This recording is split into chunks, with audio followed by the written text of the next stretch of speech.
नमस्कार. आज आपण कुलदीप तात्या कोंडे यांचं युनिव्हर्स मराठीमध्ये खूप खूप स्वागत करतोय. तात्या नमस्कार. नमस्ते. तात्या, आज तुम्ही पाहताय की इलेक्शन लागलेत. जिल्हा परिषद असेल, स्थानिक स्वराज्य संस्था, पंचायत समिती असेल, तर त्या पार्श्वभूमीवरती आपण काही तुमच्याशी संवाद साधणार आहोत. तर त्यासाठी मला तुमचं थोडंसं बालपण किंवा तुमच्या लहानपणाबद्दल किंवा तुमच्या लहानपणातल्या काही खोड्या असतील तर त्यांच्याबद्दल ऐकायला खूप आवडेल. थोडं सांगू शकाल? बालकाम म्हणजे खूप चांगलं गेलेलं आहे आमचं. ही शेतामध्ये राहणं, गुरांच्यामध्ये गुरं सांभाळणं, धारा काढणं, त्याच्याबरोबर अनेक शेतामधली जी कामं असायची आणि खूप आनंद असायचा त्या गोष्टीमध्ये.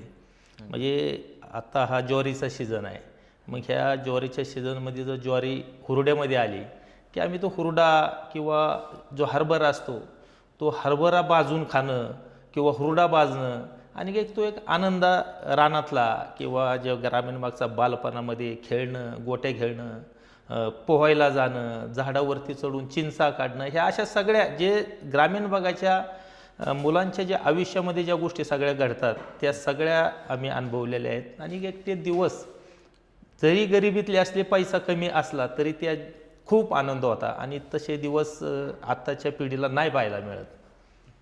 तुमचं आता जर तसं बघितलं तर गाव पुणे शहराला कनेक्ट झालंय, बरोबर? आणि शहराला कनेक्ट होता होता तर तुमच्या गावाला गाव पण राहिले? नाही, निश्चित आहे. गावाकडं अजून गाव पण टिकून आहे. गावातले जेवढे आपले राष्ट्रीय सण आहेत किंवा जे मराठी सण आहेत ते गावांमध्ये पारंपरिक पद्धतीने अजूनही साजरे केले जातात. गावाकडची लग्न किंवा ज्या गावाकडे ज्या रूढी परंपरा आहेत, दुःखामध्ये एकमेकाच्या सामील होणं किंवा ह्या अजून गावाला गाव पण आहेत आणि गावानीच खरं तर संस्कृती टिकवलेली असं मला वाटतंय. तुमच्या बालपणाबरोबर तुम्ही शाळेत कसे होता? थोडंसं आम्हाला, तुम्ही खोडकर होता का अभ्यास होता? नाही, निश्चितपणे म्हणजे शाळेत अभ्यासही होतो, जास्त हुशार नव्हतो पण ढही नव्हतो. एक 65-70% एक विद्यार्थी होतो. पण नेतृत्व गुण हे माझ्यात अगदी 8वीपासून वर्गामध्ये मी 12वीपर्यंत मॉनिटर होतो. आणि पहिली निवडणूक त्यावेळेला मॉनिटरची झाली होती 8वीत असताना आणि ती निवडणूक मी जिंकली होती मॉनिटर म्हणून. आणि खोडकर जर म्हटलं तर जे मुलं बऱ्यापैकी बेंचच्या मधल्या भागात किंवा शेवटच्या भागामध्ये बसतात त्या सगळ्या गोष्टी मी केलेल्या आहेत. अगदी म्हणजे क्लास बुडवण्यापासून की शाळा सोडून पोहायला जाणं किंवा एखाद्याच्या बागेमध्ये आंब्याचं सीझन असेल आंबे तोडणे किंवा नारळाची बाग होती आमच्या शाळेच्या शेजारी, त्या नारळाच्या बागेमध्ये नारळ काढून पाणी पिणे. मग त्या गोष्टीला एक आनंद असायचा आम्हाला. आणि त्या काळामध्ये चोर पोलीस खेळायचो लहानपणी आणि मग मी कायमच पोलीस व्हायचो. मी चोर कधी झालो नाही. म्हणजे ते तुमच्या म्हणतो ना की पहिल्यापासून चोर हे तुम्हाला पटलं नाही? कधीच नाही पटलं. हा थोडासा वेगळा गुणधर्म आहे. लोक पळायला जातात, लपायला जातात, पण मी ते लपलेल्यांना पकडायला जायचो. ही एक वेगळा गुणधर्म आहे. हा, म्हणजे मला चोर हो म्हणायचे परंतु मी कधीच चोर नाही झालो, मी पोलीस व्हायचो. हा एक वेगळा गुणधर्म आहे तुमचा तसा बघितला तर. आता हे करत असताना मला एक जाणवलं तुमचं की नेतृत्वाची तुमची 8वीपासूनची जी सवय आहे तर ती तुम्ही पुढं कंटिन्यू ठेवली. म्हणजे तसं बघितलं तर तुमचा राजकारणाचा वारसा घरून आहे की तुमचा स्वतःहून तुम्ही केलेला आहे? नाही, राजकारण माझ्या घरामध्ये म्हणजे पिढीजात कधीच नव्हतं. म्हणजे आजूबाजूच्या नातेवाईकांच्या मध्ये सुद्धा राजकारण नाही. फक्त योगायोग म्हणावं लागेल. मी राजकारणात आलेलो नाही, मला राजकारणात आणलं गेलं. आणलं म्हणजे कोणी आणलं गेलं? असं काय घडलं? म्हणजे ग्रामपंचायतीची निवडणूक 2010 साली होती आणि त्यावेळेला ग्रामपंचायतीचं आरक्षण हे महिला होतं, महिलेसाठी राखीव होतं. आणि गावामध्ये जसे वाडे असतात त्या वाड्यातनं प्रत्येकाने एक माणूस द्यायचा असं गावाच्या मिटिंगमध्ये ठरलं होतं. मग माझ्या वाड्यातनं काही माझ्या ज्येष्ठ मंडळींनी मला आग्रह धरला की नाही तू ये आणि उपसरपंच व्हायचं. आणि ते कायम राहिलं आपल्याला 5 वर्ष. मी अनेक वेळा ह्या गोष्टीला नकार दिला होता की मला राजकारणामध्ये तेवढी गोडी नाही आणि ते मला जमणार नाही, परंतु आम्ही आहे, आमच्यासाठी हे अशा गोष्टीची विनवणी झाली. मी 2-3 मिटिंगा मोडून निघून आलो होतो. तुम्ही जे नाव घेताल त्या नावाला माझा पाठिंबा असेल आणि हे नको आहे, परंतु खूप आग्रह झाला आणि त्या आग्रहास खातर मी यस म्हणून टाकलं.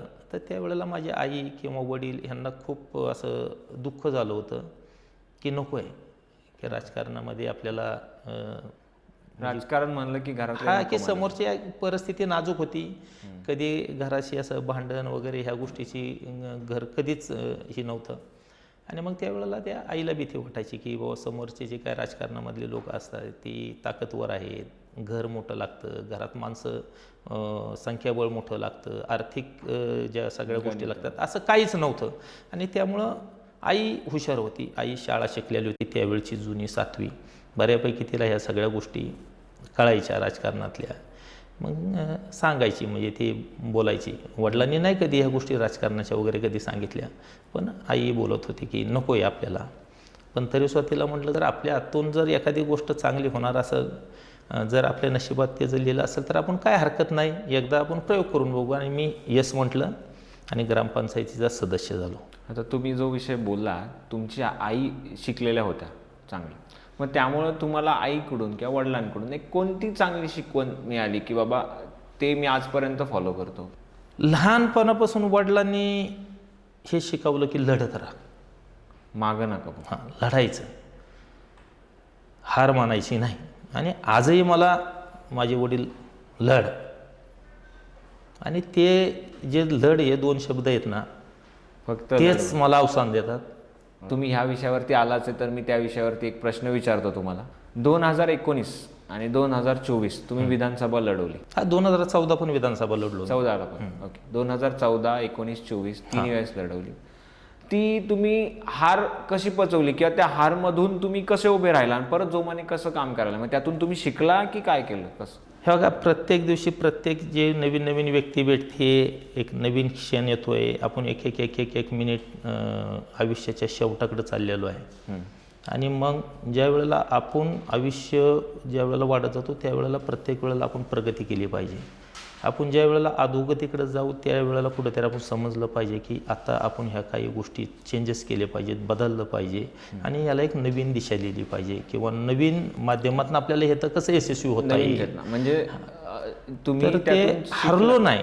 त्याच्यामध्ये काय माझ्या अगदी जसं मला कळतंय त्या दिवसापासून की मी कुठल्याच गोष्टीला आजपर्यंत कधीच भिलेलो नाही. भीती हा विषय माझ्यापर्यंत येतही नाही. आणि त्यामुळं 2014ची विधानसभा असेल, अगदी नवखा होतो मी राजकारणामध्ये. मी फक्त त्यावेळेला 2010ला मी गावात उपसरपंच झालो. 2012ची जिल्हा परिषदेची निवडणूक लढली आणि ती निवडणूक अगदी दिग्गजांना पराभूत करून माझा 5,500 मताच्या फरकाने त्या वेळेला विजयी झाला. अगदी 10 आणि 12 म्हणजे 1-1.5 वर्षाचा कालावधी होता. आणि त्या 1.5 वर्षाच्या कालावधीनंतर मी 2014ला शिवसेनेकडून उमेदवारी मिळाली विधानसभेची. आणि त्या 1-1.5 वर्षाच्या कालामध्ये जिल्हा परिषदेमध्ये मी चांगलं काम केलं होतं. मला जिल्हा परिषद माहिती मिळवण्याचं किंवा आपल्याला नवीन काहीतरी शिकण्याची आवड होती. आणि मग ह्या सगळ्या गोष्टी बऱ्यापैकी मी अनुभवातनं शिकत गेलो. कुठल्या मिटिंगला खडा न करणं, त्या मिटिंगमध्ये बसल्याच्या नंतर अधिकारी वर्ग काय बोलतोय. मी नवखा होतो. हे IAS IPS अधिकारी अगदी ज्या वेळेला नियोजनचा सदस्य झालो तिथं SP असायचे, कलेक्टर असायचे आणि मग त्यांच्यापुढं आपल्याला बसायचे, त्यांच्यापुढं प्रश्न उपस्थित करायचे. मग ते आपल्याला जमतील का, मग त्यासाठी काय केलं पाहिजे, ह्या सगळ्या गोष्टीची एक चांगला मार्गदर्शक त्यांचं ऐकणं आणि ह्याच्यातनं मला ह्या गोष्टी सहज झाल्या. त्यामुळं मी पराभवाने कधी खचून गेलो नाही. पराभव, मी एक राष्ट्रीय खेळाडू आहे. कुस्ती जवळजवळ 7-8 नॅशनल माझ्या झालेल्या आहेत. आणि मग असं वाटायचं की ज्या वेळेला आम्ही त्या कुस्तीमध्ये स्पर्धेमध्ये हारायचो तिथनं आल्याच्या नंतर त्या समोरच्या व्यक्तीला हरवायचं आहे म्हणून जास्त मेहनत करायचो. परत आपल्याला ह्याच्या संग सामना होणारच आहे, पण परतच्या वेळेला आता जे हारलोय, आता जी आपण चुकी केली ती पुढच्या वेळेला करायची नाही. मग ह्याच्यातनं एक त्या लाल मातीने सुद्धा आम्हाला हे बरंचसं काही शिकवलं की जिद्द, मनगट, मेंदू बळकट करण्याचं काम आमचं त्या लाल मातीने केलं आणि त्याचा पण आम्हाला खूप फायदा झाला. त्यामुळे हे भीती आणि हारणं जय पराजय नाही, आम्ही म्हणायचो अरे काय हारलो तर ते काय ते आपल्याला त्यांच्या घरी काय नोकर म्हणून राहायला लागेल का, कामाला राहील का, आपण काय चूक आहे त्या सुधारू आणि पुन्हा परत नवीन जोमाने परत नवीन ताकदीने आपण कामाला सुरुवात करू. तसं बघितलं तर तुमची ह्यातून एक लढवय्या आणि खेळाडू वृत्ती ही पुढे येते. आणि ॲक्च्युली आम्हाला पण कमी लोकांना माहिती आहे तुम्ही नॅशनल लेवलचे खेळाडू आहात. ही आमच्यासाठी पण नवीन गोष्ट आहे, ही कमी लोकांना माहिती आहे.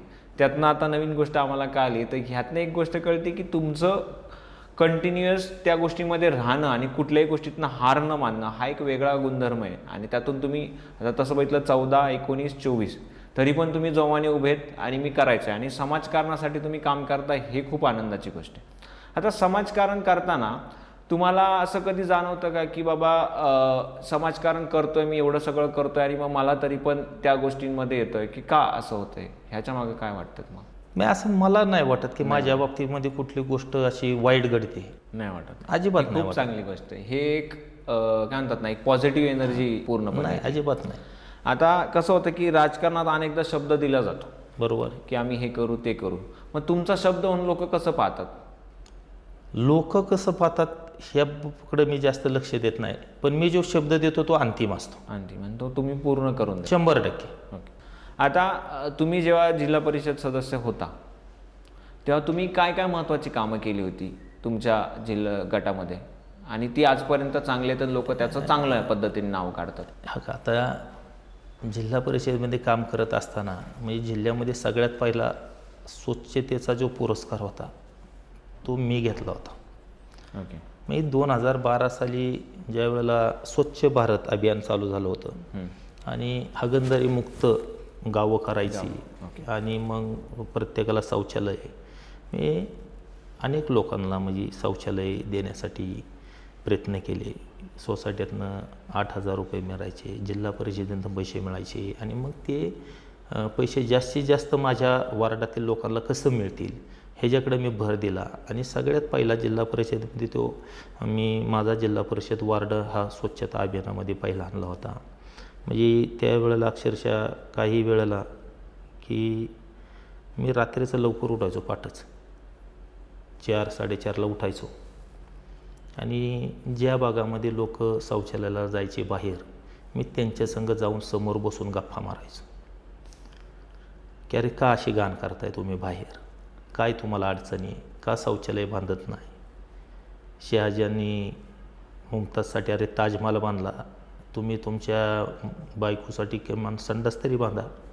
हे असं मी तिथं समोर बसून समाजामध्ये समाजाच्या बरोबर कसं राहता येईल ह्या गोष्टी केल्या. विकास काय करायचा, तर हा विकास गटर रस्ते करून फक्त विकास होत नाही, तर माणसांची डोकी ठिकाणावर आणणं, तुमचं घर परिवार, तुमची मुलं शिकली, घरातल्या महिलांना सन्मान दिला, मग तुमचा विकास झाला, तुमची प्रगती झाली. तुमच्या घरामध्ये पैसा असून आजार कलह आणि व्यसनाधीनता, तर तो आपण गाव कधीच विकास करू शकत नाही. तर हे पहिलं सगळ्यात पहिलं ही गोष्ट आहे की आपापलं घर परिवार आणि ही दुनिया विश्वासावर चालते. आजकाल कुटुंबामध्ये गावामध्ये एकमेकावर विश्वास ठेवण्याची कुणाची मानसिकता राहिलेली नाही. अगदी आईवडिलांपासून मुलं आईवडिलांच्यावर विश्वास ठेवणार, आईवडिलांचा आता मुलांच्यावर राहिला नाही, अगदी नवरा बायकोंमध्ये सुद्धा एकमेकावर विश्वास राहिलेला नाही. आणि मग ही आपण प्रगती करतोय का अधोगती करतोय, मग ह्यासाठी ज्या काही ठोस भूमिका आहेत त्या घेणं गरजेचं आहे. म्हणजे नुसतंच निधी आणला, गटरं बांधली, मंदिरं बांधली, स्मशानभूम्या बांधल्या म्हणजे विकास होतो असं मला अजिबात वाटत नाही. म्हणजे तसं पाहिलं तर तुम्ही विकासाबरोबर तो विकास किंवा ती गोष्ट आपण लोकांसाठी किती महत्त्वाची ही त्यांना पटवून देण्यासाठी फार काम करतात. कारण ग्रामीण लोकांना ते पटत नाही. म्हणजे उदाहरण जसं तुम्ही सांगितलं शौचालयाचं, शौचालय लोकांना ते थोडंसं वेगळं वाटत होतं, तर तुम्ही त्यांचं मतपरिवर्तन कसं केलं किंवा त्यांच्या डोक्यात ते विचार कसे केले आणि ते बदलून आणण्यासाठी प्रयत्न केला पूर्णपणे, असं म्हणता येईल. हा बिलकुल. आता मला आता एक विचारायचं तुम्हाला की तुमच्या इथं नीरा देवघरचं जे पाणी आहे ते संपूर्ण तुमच्या एरियामध्ये नाही पोचलं, त्यासाठी तुम्ही काय करू इच्छिता किंवा कसं नाही, संपूर्ण एरियामध्ये म्हणण्यापेक्षा म्हणजे कुठंच पोचलं नाही. ज्या वेळेला धरण बांधायचं ठरतं त्यावेळेला त्याचं धोरणही ठरतं. मग स्थानिकांना किती टक्के पाणी आहे बरोबर. आणि त्याच्यानंतर ज्यांच्यासाठी ज्या भागासाठी आपण धरण बांधलेलं आहे त्या भागाला किती टक्के पाणी जातं आहे. मग ते भूसंपादनापासून ह्या सगळ्या गोष्टी होत असतात. भूसंपादन करत असताना प्रकल्पामध्ये जी जमीन जाते त्याच्यात 1.5 पट जमीन एक्वायरेशन करणं बंधनकारक आहे. बरोबर. परंतु ते पूर्ण झाल्याशिवाय प्रकल्पाला सुरुवात करणं हे सुद्धा कायद्यामध्ये बंधनकारक आहे. बरोबर. परंतु पुनर्वसन ठेवून किंवा स्थानिकांना किती पाणी देणार आहे, किती TMC पाणी स्वतःसाठी आहे राखीव, ह्याचं कुठंही लोकांच्यामध्ये संभ्रमावस्था ठेवून बरोबर. का मग प्रकल्प चालू झाले. आणि आज तुम्हाला सांगतो खाली जवळजवळ 100-150 किलोमीटर कॅनल गेलेलं आहे, पण एक 10 किलोमीटरचा कॅनल स्वतः स्थानिकांच्यासाठी झालेला नाही. मग हे खरं तर मग ते तिथल्या नेतृत्वाचं अपयश, ते काय तिथल्या जनतेचं नाही म्हणता येणार आपल्याला. जनतेने जमिनी दिल्या, जनतेने सगळ्या कामांना परमिशन दिली, कामं करून दिली, परंतु जी कामं लोकप्रतिनिधींनी प्रशासनाने करायला पाहिजे होती ती त्यांना आज तागायत काय करता आली नाही. म्हणजे जसं पाहिलं तर जेव्हा आपण एखाद्या धरण बांधायला सुरुवात करतो किंवा त्याची जी डॉक्युमेंटरी प्रोसेस चालू करतो ती प्रोसेस चालू होताना तुम्ही पर्सेंटेज ठरले जातात किंवा लोकांना विश्वासात घेतलं जातं आणि त्यानंतर त्याच्यावर प्रोसेस होते. तसं झालं नाही आणि मग हे लोकांचं नाही लोकप्रतिनिधींचं अपयश आहे किंवा त्यांनी लोकांच्यात संभ्रम ठेवला असं तुमचं म्हणणं आहे. बरोबर. अगदी. ओके. आणि आता गुंजवणी धरणाचा विषय जर बघितला आपण तर गुंजवणी धरणाचा प्रश्न आणि त्या धरणग्रस्तांचा प्रश्न ह्याच्याकडे तुम्ही कसं पाहता? गुंजवणी धरणाचं जर प्रशासकीय पातळीवर जर पाहिलं तर प्रशासन असं सांगतंय की 99% पुनर्वसन त्याचं झालं. धरण जेमतेम 3.69 TMCचं धरण आहे आणि त्या धरणाचं पुनर्वसनसुद्धा भोर तालुक्यामध्ये, वेल्हा तालुक्यामध्ये झालेलं आहे. आणि सगळ्यात जास्तीचं पाणी 3.2 हे पुरंदरला दिलेलं आहे आणि 69 TMC एवढंच पाणी स्थानिकसाठी ठेवलेलं आहे. त्याच्यामध्ये पुनर्वसन खरं तर 100% होणं गरजेचं होतं, परंतु काही लोकप्रतिनिधी मिळून किंवा काही अधिकारी मिळून त्यांचं काहीतरी आर्थिक जे निकष आणि स्वतःला तो फायदा झाला पाहिजे. खरं तर ह्या सगळ्या हव्यासापोटी आजही धरणाचं 100% पुनर्वसन झालेलं नाही.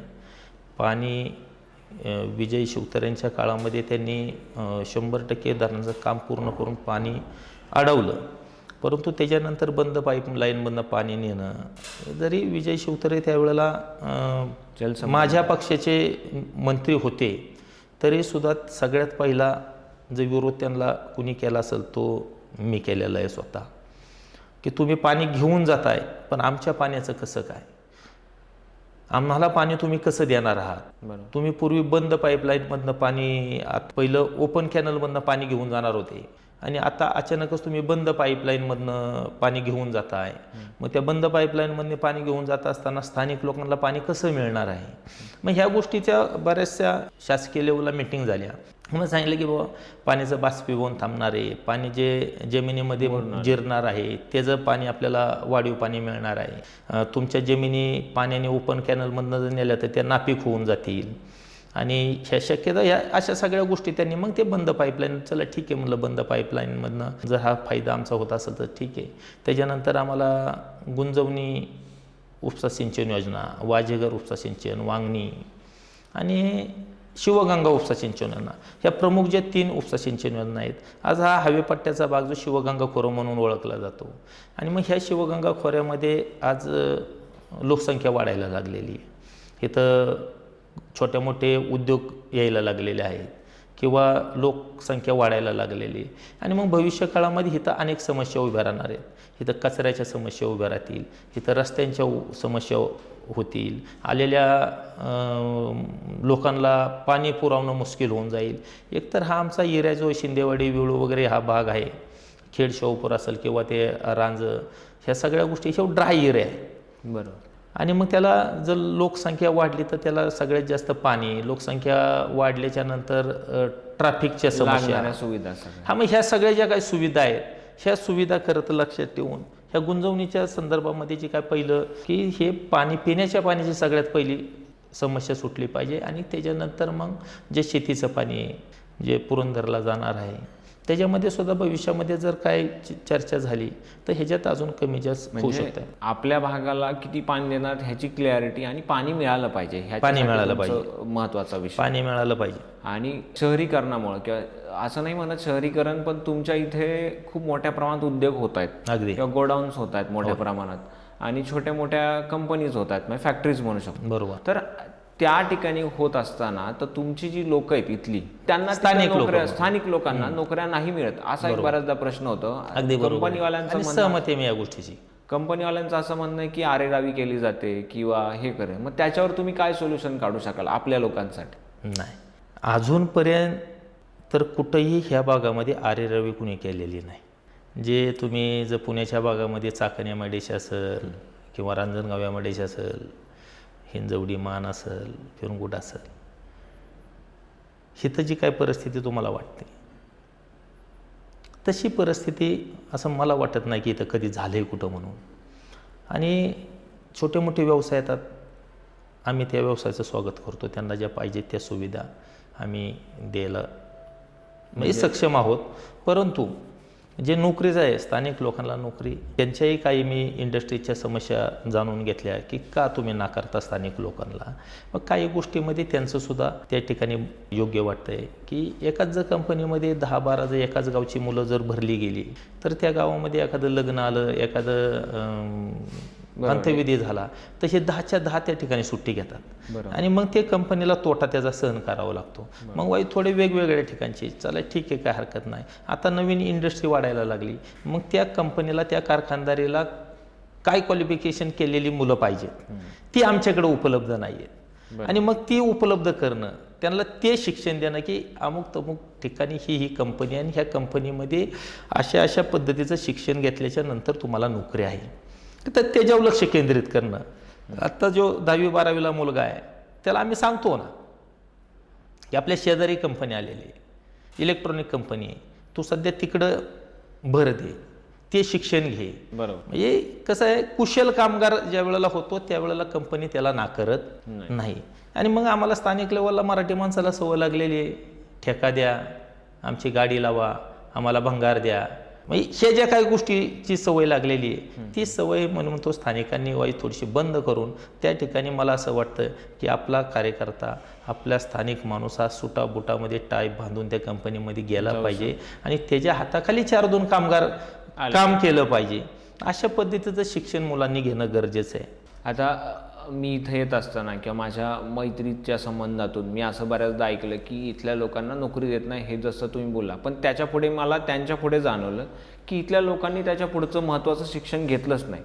त्यांना 10वी झाली किंवा ITI झाला म्हणजे मला सगळे तर असं नाही होत, त्याच्या पुढचं त्यांनी म्हणजे त्याचं कौशल्याचं रिलेटेड शिक्षण घेणं फार गरजेचं आहे. अगदी अगदी. किंवा मोठं त्याच्यात इंजिनिअरिंग असू द्या, MBA असू द्या किंवा आणखीन त्याच्या रिलेटेड जे मोठे शिक्षण आहेत तर ते घेतले पाहिजेत. बरोबर. तेव्हा त्या कंपनीमध्ये ती लोक ऑफिसर्स होतील.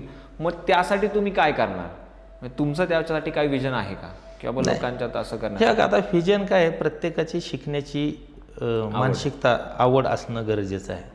आम्ही प्रोत्साहन करणं, मानसिकता बदलण्यासाठी काय करा? अगदी अगदी 100% की त्या मुलांना जास्तीत जास्त वाचनाकडं प्रेरित करणं, वाचन करा, शिका, नवीन काय आहे ते शिका, आपल्याला काय बाजारात पिकतंय विकतंय ते आपल्याला पिकवावं लागेल.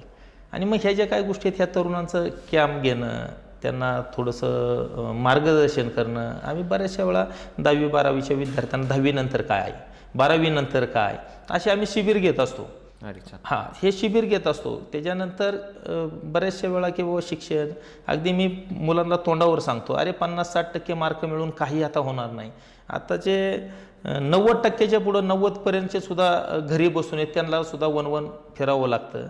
आणि अनेक वेळा मी माझ्या भाषणातनं किंवा ह्यातनं सांगतो की जर तुम्हाला भविष्यामध्ये 12-12 तास जर कष्ट करायचे नसेल, तुम्हाला 12-12 तास राबायचं नसेल तर आत्ताच तुम्हाला 10-10 तास अभ्यास करावा लागेल. आणि जर अभ्यास केला, शिकला, डॉक्टर बाबासाहेब आंबेडकरांनी सांगितलेलं शिक्षण हे वाघिणीचं दूध आहे आणि ते प्रशासन केल्याच्या नंतर गुरगुरल्याशिवाय राहणार नाही. आणि आजही आम्हाला असं वाटतं की आम्ही का शिकलो नाही, आम्ही का त्यावेळेला कमी पडलो. आणि शिक्षणाचा जो आभास तो वारंवार आम्हाला जाणवतो की आपण ते की शिकलो नाही, आपण ते करायला पाहिजे होतो, आपण शिकायला पाहिजे होतो.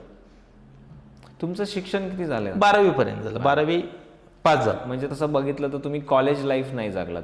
नाही मग तसं 12वी पर्यंत शिकला. 12वी पर्यंत कॉलेज लाईफ वगैरे ह्या सगळ्या गोष्टी तो काळ वेगळाच होता. कदाचित तुमच्या काळात तुम्हाला काम करण्याची जास्त घरात गरज असल्यामुळे तुम्ही त्या साईडला गेला. हा मी करायचो पहिल्यापासून, खेळकार होतो, हा कुस्तीमध्ये तुम्ही कुस्ती खेळायचो, क्रिकेट खेळायचो, कराटेमध्ये ब्लॅक बेल्ट झालो. अरे वा. ह्या सगळ्या गोष्टी म्हणजे मी शाळेत जायच्या आधी व्यायाम करायला सुरुवात केली होती. म्हणजे तुमचे आज पहिल्यांदा वेगवेगळे गुणधर्म आम्हाला कळत आहेत की कराटे पण आहे, कुस्ती पण आहे, खेळाडू म्हणजे तुमची बघितलं तर ओव्हरऑल खेळाडू म्हणून. म्हणजे त्यामुळे तुमच्या शरीरदृष्टीत त्याचा फरक जाणवतो.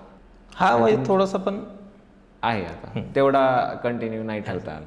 आता मला एक सांगा तात्या की तुम्ही जेव्हा सदस्य होता, जिल्हा परिषद सदस्य होता, तेव्हा तुम्ही रस्ते विकासासाठी किंवा कोणते प्रमुख रस्ते केले किंवा काय अजून चांगले ते रस्ते किंवा कोणते कोणते रस्ते केले तुम्ही, त्यासाठी काय केलंय? जिल्हा परिषदेचे रस्ते, ग्रामीण मार्ग, गावाला जोडणारे छोटे छोटे रस्ते. छोटे छोटे. मग त्या रस्त्याला 10 लाख रुपये 15 लाख रुपयापर्यंत निधी टाकायची आम्हाला मुभा होती.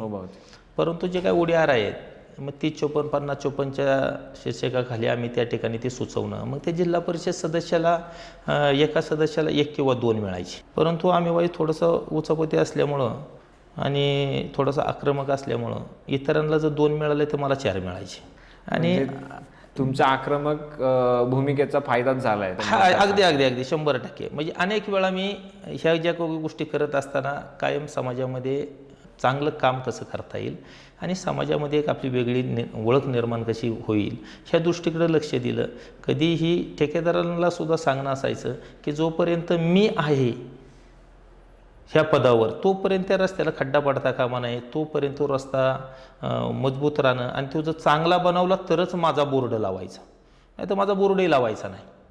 आता तुम्ही ह्या विषयाला आलाच आहात तर त्याबद्दल पण मार्केटला बऱ्याचदा चर्चा होते की तुम्ही जेव्हा काम करून घेता रस्त्याचं तर तुम्ही खूप डीपमध्ये जाता, तो व्यवस्थित करतोय की नाही, त्याचं जे ठरलेले लेयर्स आहेत ते सगळे बरोबर आहेत की नाही, आणि तुम्ही एवढं बारकाईने कसं बघता, म्हणजे ही गोष्ट कशी जमते तुम्हाला, कारण एवढे बाकी प्रतिनिधी बघत नाहीत. आता काही गोष्टी मला त्यातल्या कळत नव्हत्या. आता हे काम आता इंजिनियरचं, आणि मग आम्ही सुचवायचो रस्ते, पत्रावर लिहून द्यायचं, वेळू NH4 ते येळू गावठाण त्या रस्त्यासाठी 20 लाख रुपये. मग तो इंजिनियर त्या 20 लाख रुपयाचा एस्टिमेट बनवायचा आणि मग ते एस्टिमेट बनवल्याच्या नंतर ते इंजिनियर सगळं एस्टिमेट हे इंग्लिशमध्ये बनवायचा. बरोबर. आणि मग ते इंग्लिशमधलं वाईट थोडंसं ज्ञान कमी, पण मी जर त्या अधिकाऱ्याला विचारलं तर ते समजून जाणार की ह्याला काही समजत नाही, म्हणून मी ते थोडक्यात एस्टिमेट घ्यायचो आणि एका दुसऱ्या आपल्या चांगल्या कार्यकर्त्याला जो इंजिनियर झालेला आहे खाजगी आहे त्याला जाऊन हे कसं काय एस्टिमेट बनवलेलं आहे, हे रस्ता कसा लेअर आहे, ह्याची रुंदी किती आहे, ह्याची लांबी किती आहे आणि मग ह्याला कसं मटेरियल वापरायचं आहे. तर मग मी ते काम चालू झालेलं असेल त्या इंजिनियरला माहिती नसायचं की मग मी त्यांना विचारायचो सिमेंटचा रस्ता करत असताना ह्याच्यात सिमेंट किती मिक्स केलेलं आहे, खडी किती केलेली आहे. मग त्या इंजिनियरला वाटायचं ह्याला लय कळतं आहे, आपण चुकाय नको. बरोबर. आणि मग तो मापाने व्यवस्थित करून घेणार ठेकेदाराकडून. डांबर किती प्रमाण, किती बाय कितीचा रस्ता आहे, मग त्याच्यामध्ये BBM असेल, कार्पेट असेल, शिलकोट असेल, मग ह्या सगळ्या गोष्टी मग ते कुणाकडून तरी शिकायचं जसं आपल्याला माहिती नाही. आणि ह्या गोष्टी आपण जर म्हणलो प्रत्येक गोष्ट जर आपल्याला कळते आणि सगळी मला माहिती आहे तर कदाचित आपण त्या गोष्टी आपण कधीच शिकू शकणार नाही. बरोबर. मग एखाद्या गोष्टीमध्ये आपल्याला माहीत नाही हे जर आपण जाणून दिलं तर समोरची व्यक्ती ही मनापासून आपल्याला सांगत असते की हे याला समजलं पाहिजे. अशा दृष्टिकोनातनं हे रस्ते वगैरे करून घेतले. आता आजही मी जे 7-8 वर्षापूर्वी जे रस्ते केलेले आहेत आणि माझ्यानंतर जे काही रस्ते केलेले आहेत ते रस्ते आणि जे मी केलेले रस्ते आहेत लोक ते सांगतात की बघा हा फरक तात्याच्यात आणि इतरांच्या मध्ये आहे. बरोबर. मग असं बघण्यात येतं आहे की तुम्हाला कोणती गोष्ट जर समजा माहीत नसेल तर तुम्हाला सवय ती मार्केट रिसर्च करायची, म्हणजे आमच्या भाषेत म्हणतो त्याला मार्केट रिसर्च. आणि त्याचबरोबर तुम्ही क्रॉस व्हेरीफाय पण करायचा, ज्याला दिलंय म्हणून नाही, तुम्ही दुसऱ्याकडे जाऊन चेक करून ते व्यवस्थित क्रॉस व्हेरीफाय करून त्याच्याकडून ती माहिती घेऊन तो बरोबर सांगतोय नाही सांगतोय ते सगळं क्रॉस व्हेरीफाय करून. आपला अडाणीपणा दाखवून नाही द्यायचा दुसऱ्याला. बरोबर बरोबर, अगदी बरोबर. आणि अडाणी असल्यागत सांगून सुद्धा त्याच्याकडून शिकून घ्यायचे. बरोबर आहे. म्हणजे दोन्ही गोष्टी तुम्ही एका वेळेस आत्मसात केल्यात तसं बघता. हा, म्हणजे जेवढं शिकायला मिळेल आपल्याला प्रशासनामध्ये, आता हे सगळे लोक शिकलेले टेक्निकल असतात. बरोबर. आणि त्याच्यामध्ये लोकप्रतिनिधी म्हणलं तर काय, आता या महाराष्ट्राने बघा 4थी पास असलेले मुख्यमंत्री पाहिलेले आहेत, परंतु त्यांना ती जाणीव होती. बरोबर. हरित क्रांती घडवली त्यांनी, महाराष्ट्र त्यांचा म्हणून संबोधला जायला लागला. बरोबर. म्हणजे तुम्हाला लोकांच्या प्रश्नाची जाणीव असणं गरजेचं आहे आणि लोकांना काय पाहिजे हे तुम्हाला माहीत असणं गरजेचं आहे. आणि मग ज्या वेळेला लोकांच्या मध्ये जातो, लोकांच्या मध्ये बसतो, मी बऱ्याचशा वेळा लोकांच्यात गेल्यावर व्यासपीठात बसत नाही, खाली लोकांच्या मध्ये बसतो. आणि मग ते आजूबाजूच्या लोकांच्या चर्चा असतात ते ऐकायला मिळतात. वरती पुढाऱ्यांना खालची लोक काय बोलतात मग ते ऐकायला मिळतं. मग त्यातनं जाणवायचं आहे आपण वरती गेल्याच्या नंतर आपण असं वागलं नाही पाहिजे. बरोबर. खालचा बघणाऱ्या माणसाला हे आवडत नाही काही गोष्टी. मग ते कधी कळतं, ज्या वेळेला आपण खाली बसल्याच्या नंतर. आता लोक मला बरेचसे म्हणतात नुसते 10व 13व मैतं करून मतं मिळत नाही आहेत, परंतु ते मतं मिळवण्यासाठी नव्हतं कधी. जिल्हा परिषदेमध्ये गेलो त्यावेळेला माझ्या वार्डामध्ये एकही मशानभूमीचं RCC मधलं शेड नव्हतं, एकही नव्हतं. आणि मग ते मी ज्या वेळेला मशानभूमीमध्ये जायचो तिथं बसायचो, त्या लोकांच्या अडचणी समजून घ्यायचो. ते ज्या वेळेला एखाद्या प्रेताला अग्नी देत असताना ते त्यांचा जे काही संघर्ष असायचा की नाही इथं सुखसुविधा झाल्या पाहिजेत. आपलं ज्या वेळेला एखादं गाव सुधारित त्यावेळेला त्या गावात जास्तीत जास्त लोक ज्या वेळेला येतात, एखाद्या अंत्यविधी झालो त्यावेळेला पाहुणे रावळे येतात, मग ते जातात कुठं, डायरेक्ट मशानभूमी जातात. मग मशानभूमीला जाणारा रस्ता व्यवस्थित पाहिजे, मशानभूमीचं शेड त्या ठिकाणी व्यवस्थित पाहिजे, त्या ठिकाणी पाणी पाहिजे. मग ह्या सगळ्या सुविधा मग त्याची ते कधी कळतंय, तिथं जाऊन बसल्याच्या नंतर. तिथं गेलोच नाही तर ते मला कधीही ते कळणार नाही. शाळेवर जायचो, मग काही शाळेला माझ्या पत्र्याचं शेड होतं, पत्रा जवळ असायचा, मग ते उन्हाळ्यामध्ये पोरं खाली घामा घुमवायची. बरोबर. मग काय करता येईल आपल्याला त्यांच्यासाठी, पोरांना आराम मिळण्यासाठी किंवा गरम होणार नाही. मग ह्या बऱ्याचशा गोष्टी जिल्हा परिषदेमध्ये मी शिक्षण कमिटीमध्ये होतो. म्हणजे जिल्ह्यामधल्या ग्रामीण भागातली लोक सुद्धा खाजगी शाळेमधनं जायला लागली. एक वेगळं लुकमध्ये, एक वेगळा पोशाख त्यांचा, इन करायची, कपडे रंगीबेरंगी, त्यांना न्यायला गाडी येणार. आपल्या जिल्हा परिषद शाळेमध्ये गोरगरिबाची मुलं शिकतायत, सर्वसामान्याची जिल्हा परिषदेत सर्वसामान्याची पोरं तिथं. मग त्यांनाही आपल्याला थोडं मॉडिफाय बनवूया, त्यांनाही चांगलं बनवू, बोलक्या शाळा बनवूया. ह्या अनेक योजनामध्ये वेगवेगळ्या संकल्पना दिल्या मी जिल्हा परिषदेमध्ये. आणि त्या योजना बऱ्याचशा जिल्हा परिषदेने राबवल्या, माझ्या काही योजना राज्यांनी सुद्धा घेतल्या. अरे वा. परंतु मी कधी ह्याची जाहिरात, आता ही त्याचं क्रेडिट नाही घेतलं तुम्ही कधी? नाही, क्रेडिट म्हणण्यापेक्षा मी 2012 साली एक त्यावेळेला दुष्काळ पडला, कमी होता, पाणी कमी होता. आणि मग एप्रिल मार्चमध्ये आमची जनरल बॉडीची मीटिंग होती. तर त्याच्यामध्ये दुष्काळावर काय पर्याय काढा, किंवा आता आपल्याला हे जे असणारे 2-3 महिने हे तालुक्यातल्या जिल्ह्यातल्या जनतेला आपल्याला पाणी कसं पुरवता येईल आणि आपल्याला दुष्काळावर मात करण्यासाठी काय कामं करता येतील. मग त्यावेळेला मी ह्या बोरवेल्ला तालुक्यातले प्रत्येक बंधारा, धरण, ह्या सगळ्या गोष्टीला प्रत्यक्ष त्या ठिकाणी जाऊन त्याची पाहणी केली. आपल्याला इथं काय पर्याय करता येतील, आपल्याला इथं पाणी कसं अडवता येईल. आणि पाणी हे जमिनीत नसतं, जमीन हे पाणी साठवण्याचं माध्यम आहे. आणि मग येणारं पावसाचं पाणी ते आपण जमिनीमध्ये जास्तीत जास्त मुरवणं आणि त्याचा साठा. पूर्वी बघा पाणी अगदी 30 फुटावर 35 फुटावरती पाणी लागायचं, परंतु आता 200 फुटावर सुद्धा पाणी लागत नाही. बरोबर. आणि मग पाण्याची पातळी खाली गेलेली.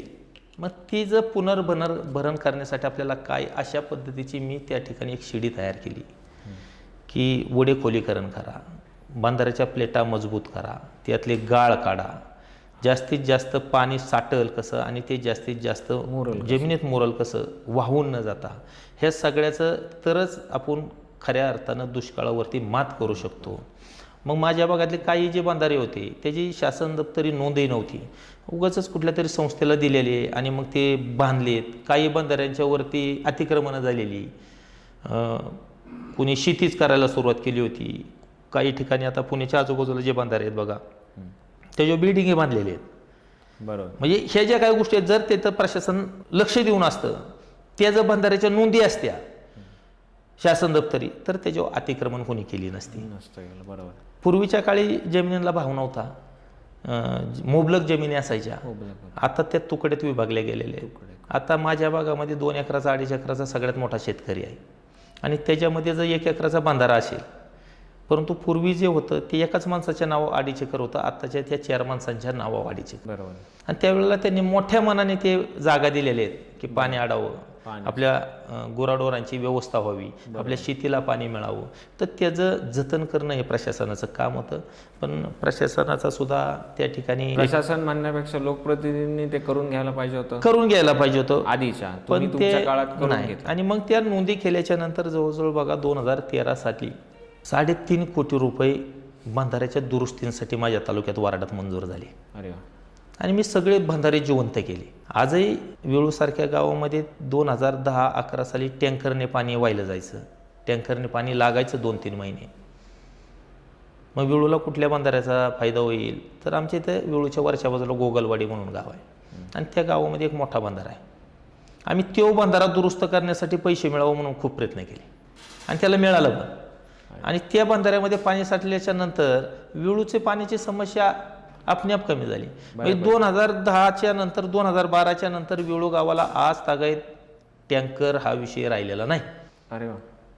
सगळे बंधारे म्हणजे पुनर्भरण, पाणी सुद्धा विहिरींचं हापशांचं पाणी वाढलं गेलं. म्हणजे जी पाण्याची सायकल आहे जी प्रॉपर चालायची ती त्याच्या बंधाऱ्यांच्या मार्फत तुम्ही काम केलं. अगदी.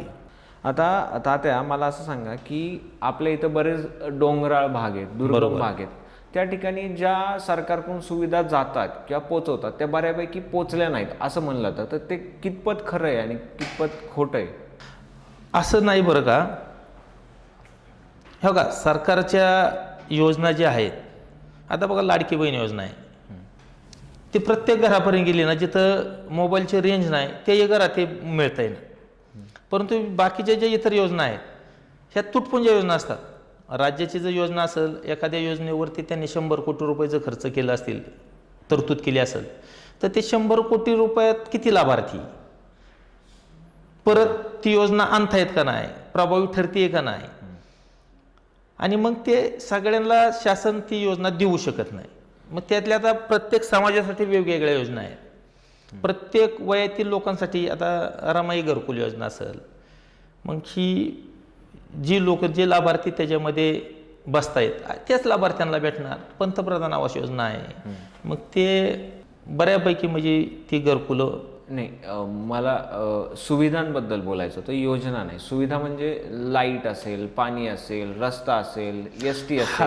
आता दुर्गम भाग आहे, बऱ्यापैकी डोंगराळ भाग आहेत. पूर्वी जो भाग होता, पूर्वीचा जो काळ होता, त्यावेळेला एसट्या ह्या तालुक्याच्या ठिकाणी जायच्या आणि त्या तालुक्याच्या ठिकाणावर मग जिल्ह्याच्या ठिकाणी यायच्या आणि जिल्ह्यातनं त्या इतरत्र जायच्या, इतर तालुक्याच्या. त्यावेळेला पूर्वी पण एक 10-15 वर्षापूर्वी रस्त्यांचा वानवा होताच, रस्ता कमी होता आणि त्या काळामध्ये लोक चालत होती, 2-2, 5-5 किलोमीटर चालत जायचे डोंगराळ भागामध्ये. आजही आमच्या काही भागामध्ये ती परिस्थिती आहे.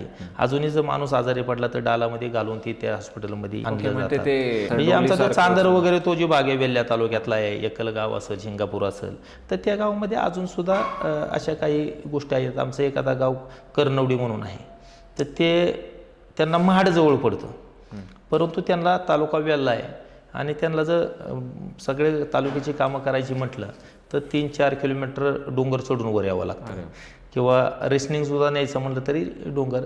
तर असे अनेक. आता ते गाव खरं तर माडला जोडलं पाहिजे, ते इकडं का ठेवलं शासनाने हे काय, आणि त्याला प्रयत्नही कोणी काही केले नाहीत. मग अशी जी दुर्गम भावात ज्या सुखसुविधा त्यांना दिल्या पाहिजेत, अगदी. मग त्या सुखसुविधा मिळाल्या नाहीत, त्या भागाच्या म्हणजे त्याची रचना जशी, तो प्रॉब्लेम आहे का लोकप्रतिनिधींकडून झालेलं दुर्लक्ष आहे? हो का, आता काय राहत आहे, समजा आता एखादी गोष्ट आहे, आता काही भागामध्ये रेंज नाही मोबाईलला, मग BSNL किंवा एअरटेल ही जी काही टावर उभं करतायत, मग त्यांचा सर्वे असतो की ह्या भागात आपला बिझनेस किती आहे. बरोबर. मग ज्या भागामध्ये लोकसंख्याच नसेल, तिथं बिझनेस नसेल, तर ती कंपनी तिथे येईल कशाला. नाही, पण आणि BSNL त्याच्यामध्ये BSNL ही शासकीय आहे. मग त्याच्यासाठी स्थानिक लोकप्रतिनिधी ते प्रयत्न केलं पाहिजे. अनेक वेळा आम्ही पत्रव्यवहार केलेला आहे किंवा, परंतु हे जे राजकारण आहे, गलिच्छ राजकारण, नुसतं राजकारण आहे, गलिच्छ राजकारण जर तुम्ही केलं तर त्याचं श्रेय तुम्हाला भेटेल आणि मग माझा मताचा टक्का कमी होईल. मग तुम्ही त्याला प्रोत्साहन देण्याऐवजी ह्याच्याकडून होऊ नये म्हणून साठी खूप प्रयत्न करता.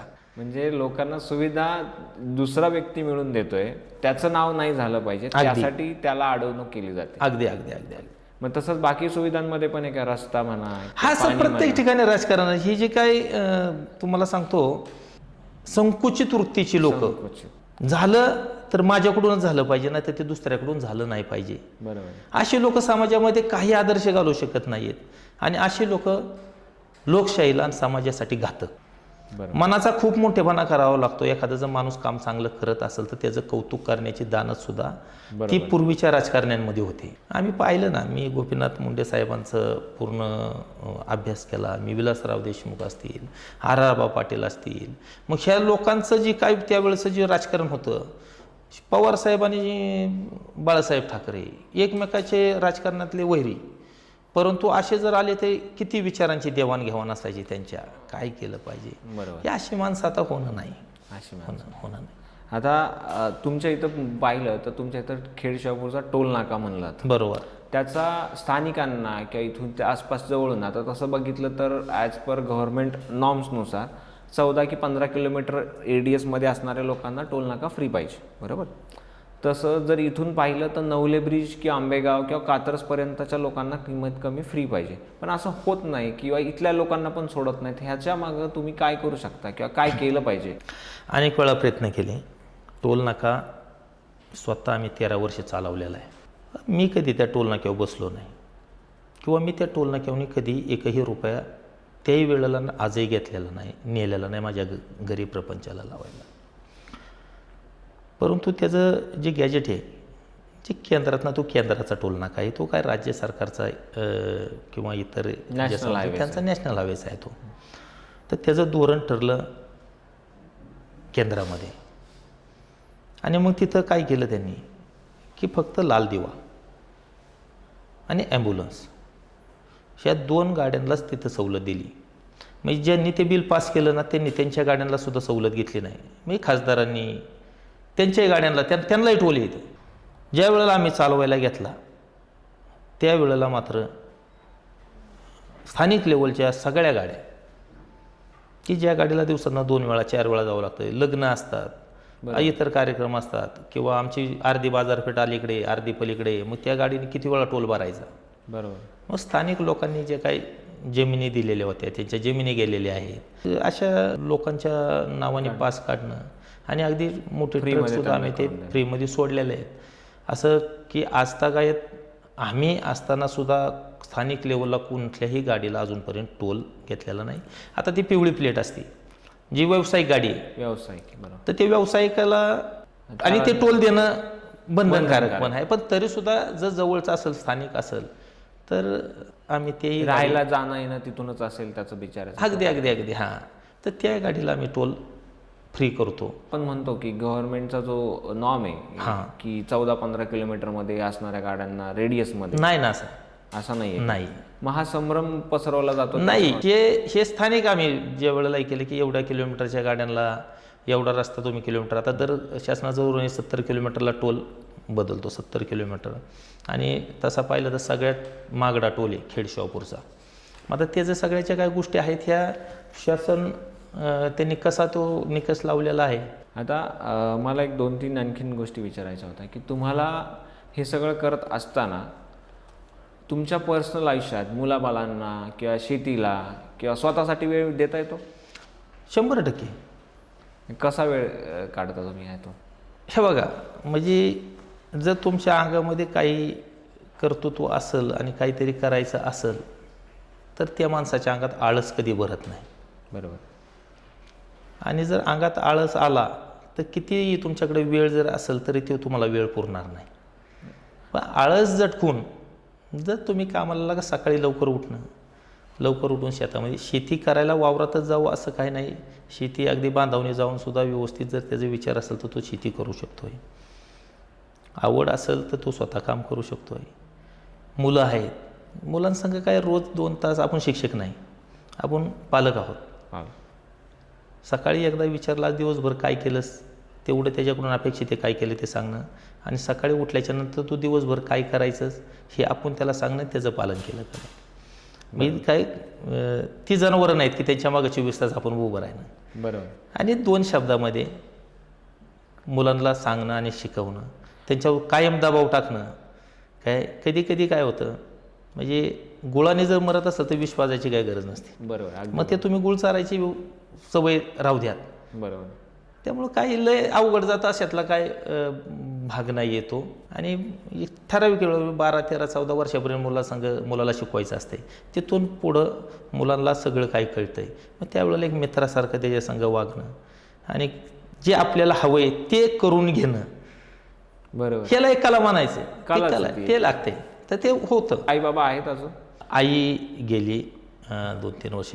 वडील आहेत, वडील फौजी आहेत, आर्मीमध्ये आर्मीमध्ये आहेत. आता जवळजवळ 78-79 वय आहेत. एकदम व्यवस्थित आहेत. नाक, डोळे, कान, दात ह्या सगळ्या गोष्टीचं अगदी जुन्या काळातले जुन्या काळातलं आहेत. आणि ते म्हणजे तसं पाहिलं तर माझे आदर्श आहेत. तेच विचारायचं होतं तुम्हाला, तुम्ही तुमच्या वडिलांचा काय आदर्श मेन घेतला की बाबा काय म्हणून पुढं, देशसेवेत ते होते म्हणून तुम्हाला समाजसेवेत यायचं का? नाही, मी वडिलांच्या अंगामध्ये म्हणजे मला जसं कळते तेव्हापासून मी वडिलांना कधी पाठ 4च्या नंतर झोपलेलं पाहिलं नाही. जोपर्यंत जनावरं घरी गुरं असायची तोपर्यंत माझ्या आईला माझ्या वडिलांनी कधी शेण काढून दिलं नाही. पूर्वी पाणी विहिरीवरून ते पवऱ्याने काढून आणलं जायचं किंवा हापशीवरनं आणलं जायचं. ते पाणी कधी वडिलांनी आईला घरात भरू दिलं नाही. आणि मग आळस हा कधीच मी माझ्या आयुष्यामध्ये किंवा एखादी गोष्ट दुखल्याच्या नंतर अंथरुणावर झोपलेत असं कधीच नाही. एक त्यांच्याकडे बघितलं की नवीन एक उत्साह, एनर्जी येते. तुमच्या मिसेस म्हणजे आमच्या वहिनींबरोबर कसे आहात, काय त्यांच्याबद्दल काय सांगा? मी खरं तर म्हणजे आईवडिलांचं तर मनापासून आभार मानेल, पण सासू सासऱ्यांचं त्याहीपेक्षा जास्त मी त्यांचं ऋणी राहील. त्यांचंही कायम आभार मानेल की त्यांनी फार मोठी डेअरिंग केली हो माझ्यासारख्याला मुलगी द्यायला. असं का? ज्या वेळेला लग्न झालं त्यावेळेला माझं एक तर शिक्षण नव्हतं, नोकरी नव्हती, ना घर राहिलं नव्हतं. आम्ही ह्या सगळ्या गोष्टी त्यांनी पाहूनसुद्धा पोरगी मला दिली. आणि मी मुलगी बघायला नाही गेलेलो, मी डायरेक्ट मुलगी बघितली लग्नातच. डायरेक्टच लग्नात समोर आल्याच्या नंतर. आजकालच्या काळात असं तर कोण आजपर्यंत करत नाही. त्यांना म्हटलं तुम्हाला मी पसंत आहे ना, तुम्हाला पसंत असेल तर मग. वहिनींचं शिक्षण झालंय, ग्रॅज्युएशन झालेलं आहे. मला असं वाटायचं ना की मी शिकलेलो नाही, मला बायको शिकलेली करायची. ती जर शिकलेलं असेल तर माझी मुलं बाळं शिकतील. बरोबर. आणि मी ज्या वेळेला माझ्या मुलाबाळांना व्यवस्थित सांभाळू शकतो त्यावेळेला, ज्या वेळेला ती माझी पात्रता होईल त्याच वेळेला मी लग्न करेल.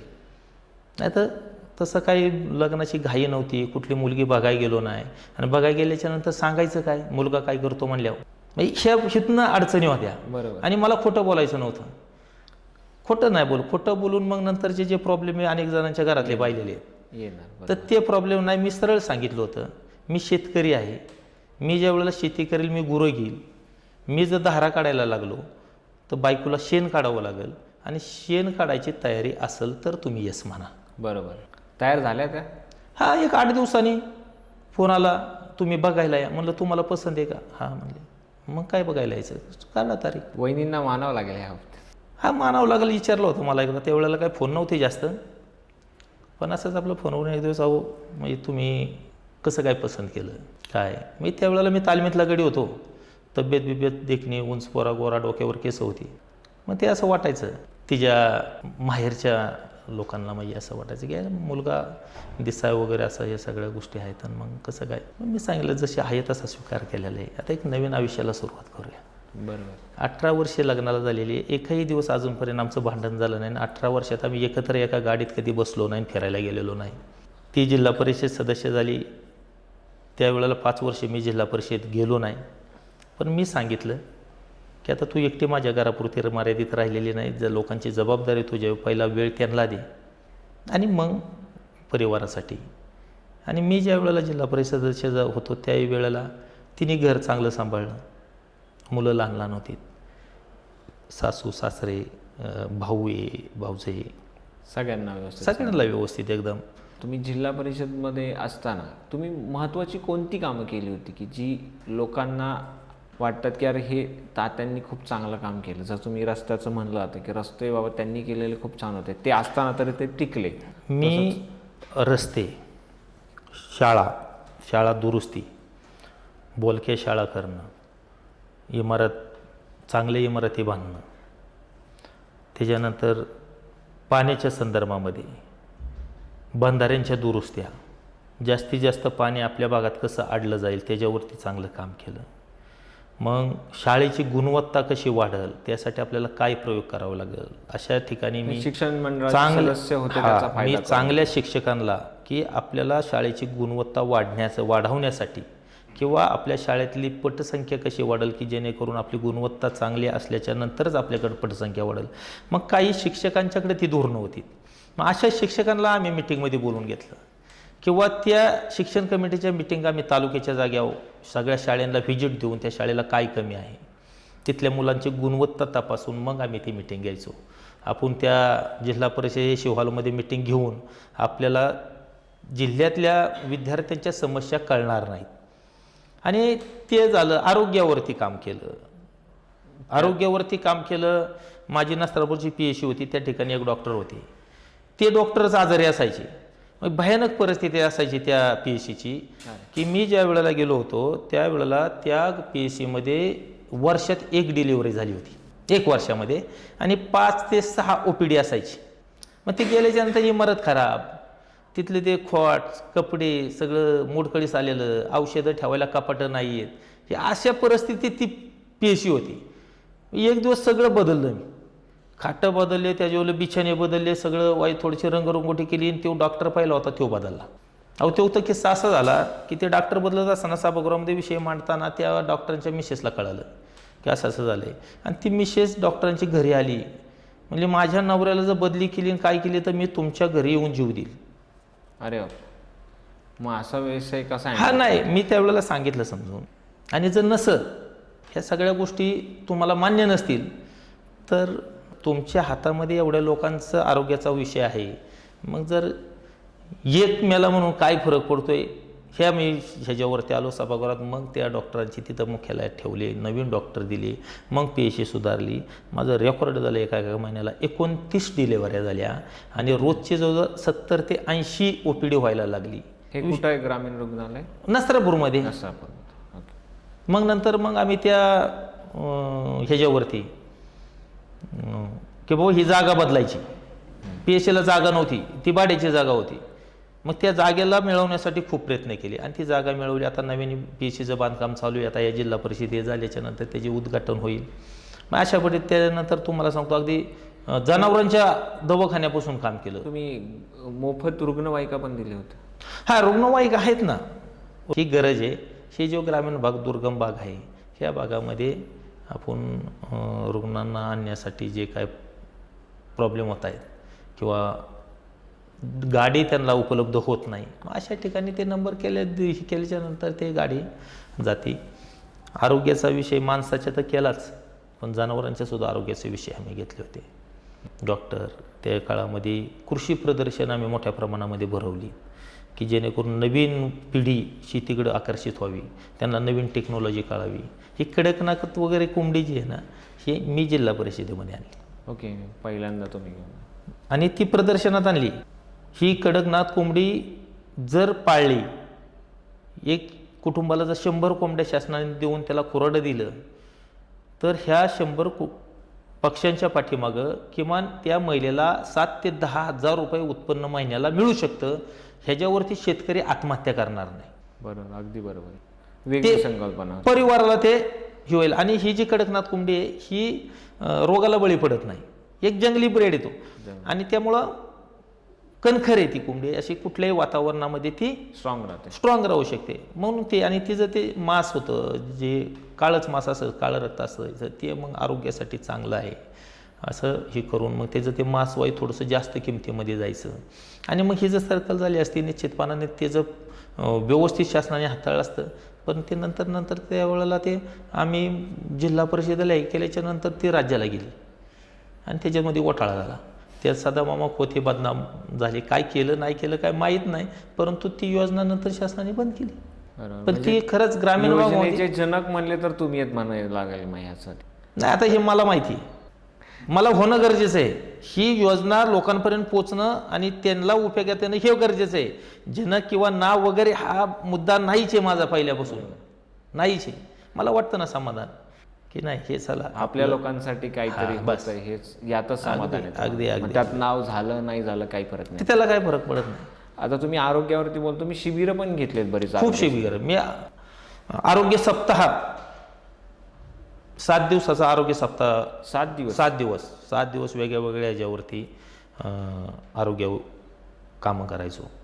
अगदी डायबिटीसपासून BP पर्यंतच्या सगळ्या लोकांचे ऑपरेशन्स पण झालेत त्यात. डोळ्याचे ऑपरेशन झालेले आहेत. अनेक गोष्टी आरोग्यात. आता आपण या सगळ्या गोष्टी बोलू शकत नाही. आता आपण एकटा माणूस, एवढी मोठी लोकसंख्या आहे, प्रत्येकाला जर आर्थिक मदत करायची म्हणलं तर मग ते शक्य नाही होत. परंतु तरीसुद्धा रोजच्या रोज ह्या काही गोष्टी आहेत. ग्रामीण भागातले लोक हॉस्पिटलमध्ये गेल्याच्या नंतर अगदी सहज छोटा आजार असला, सर्दी ताप जरी असला तरी लाख रुपयाच्या खाली बिल होत नाही. बरोबर. आणि मग ते सावकाराकडून व्याजाने घेणं आणि मग त्याच्यामध्ये कुटुंब बरीचशी बरबाद झालेली आहेत. लग्न, आजार आणि घर या 3 गोष्टीवरती खूप ग्रामीण भागची जनता मागं पडलेली. जसं तुम्ही सांगत होता की कोविडमध्ये तुम्ही बऱ्याच लोकांची कामं केली. रेमडेसिवीर तुम्ही ॲक्च्युअल कॉस्टमध्ये जिथं लोक 25, 30, 50,000, 10,000 जे वाटेल त्या किमतीत विकत होते.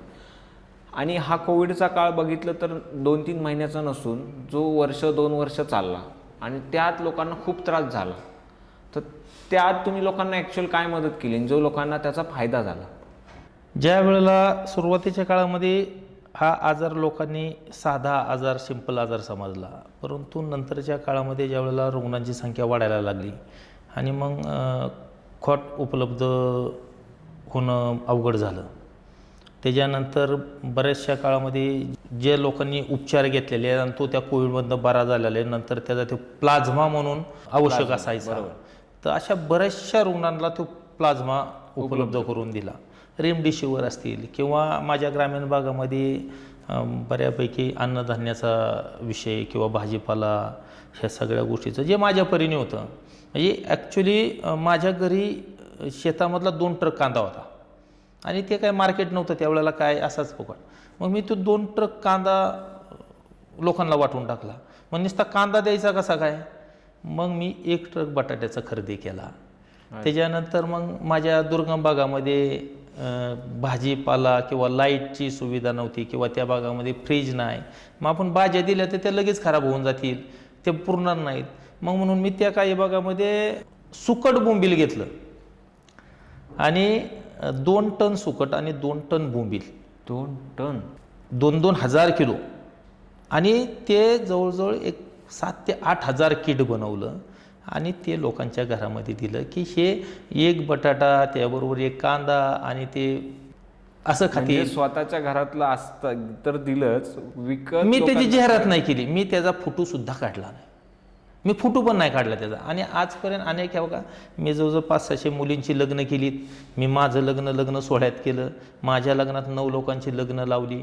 जो समोरच्यांना जे पोशाख घेतला, माझ्या पायामध्ये 800 रुपयाचा बूट होता आणि 1200 रुपयाची सफारी होती.